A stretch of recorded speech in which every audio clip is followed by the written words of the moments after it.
We are tired of creased foreheads in the morning. We are done with our scarves falling off night after night. We're going scarfless.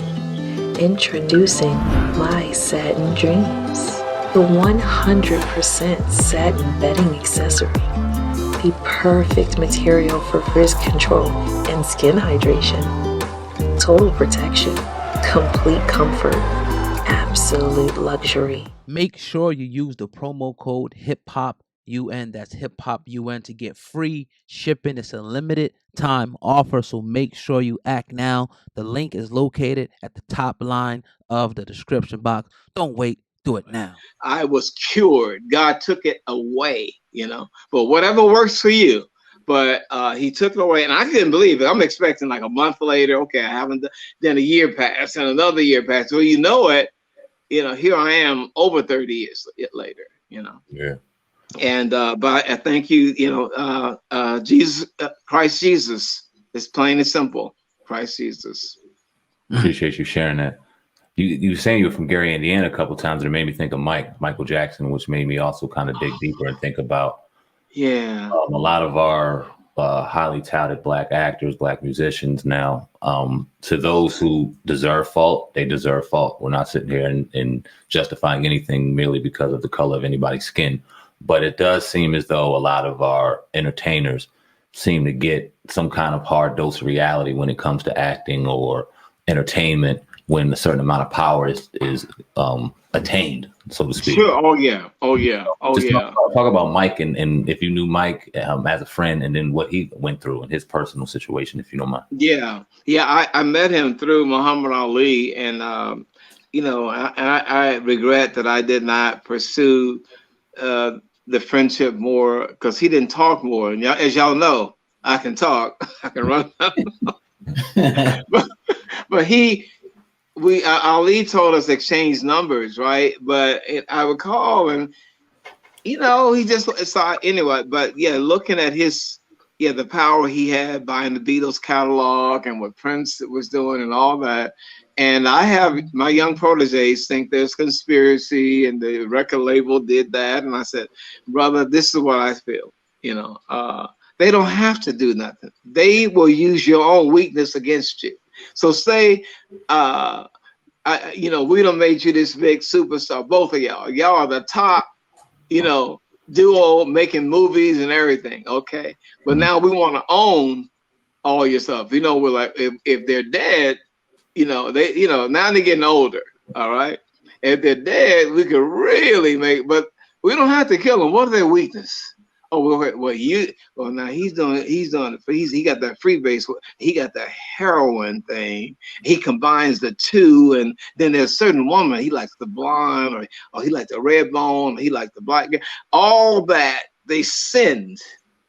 I believe this is my theory. Okay, they send to you, so they don't have to do anything. Like, okay, I'm gonna poison you. They will use your own poison that you use against you. That's what I believe in my heart of hearts. My gut tells me that they are not trying. They're gonna say, but if Michael was strong, like I don't want that. No, I ain't having that. And kept his daddy there. They can talk what they say what they want about Joe Jackson. He was a father. He was a father. Even if he was, he spanked them or whatever. Bottom line is, he kept you out of trouble. So I feel for him, and the same thing with Prince. I do feel that Prince and Michael feared getting older too, and that can make you your own worst enemy. I think that they and you do things in you do things to escape. You can see Prince getting older. He didn't like that. But you saw Michael getting older. He didn't like that. The body ain't what it used to be. Instead of Prince and Michael becoming producers and taking these young brothers and and become that OG, become that sage, you don't have supernatural success now. Yeah. You can't get it back anymore. Let it go. Now create the future, a better future for them. You know the ins and outs, and you got enough clout. So that's the thing I think they made. I even, I'm gonna go out there and say, even with Dr. King and Malcolm X, I love them. They died, but I think it'd been better had they lived, had they not thought they had to die. Yeah. If they had just gone back and be the old sage and let these young brothers advise them, create young Malcolm X's and young Dr. Kings, right? Because it did not fulfill. It didn't really. I'm sorry. Yeah, you can say, oh, that's a great story, but the impact on the community, I don't see it. I think it would be better if they had just kind of like, okay, you know what? Because when it's one person in charge, they assassinate them, Yes. And Dr. Angela told me that. She says one thing though, that they when they killed President Kennedy, they were letting black men know if you're gonna be the leader, all right, you're gonna be the leader, okay. And instead of you coming together, don't let your ego make you like, I gotta be the one, Jesse or Al Sharpton.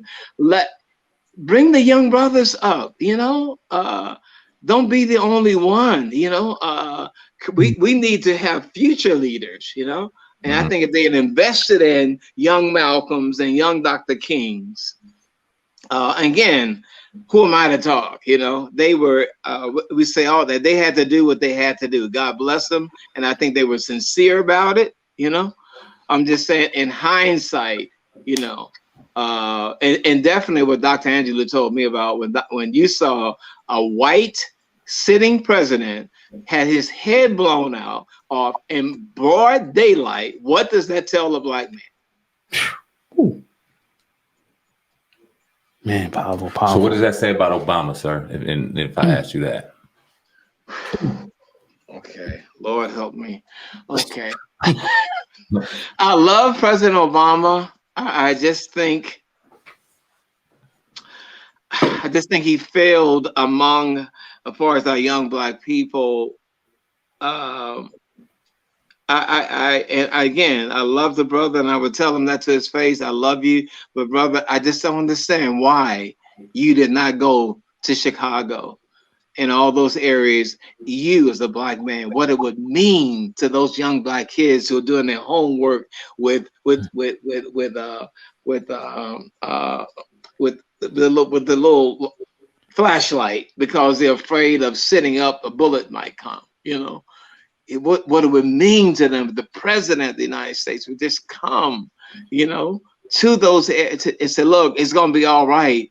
But all that 8 years, the violence just swelled.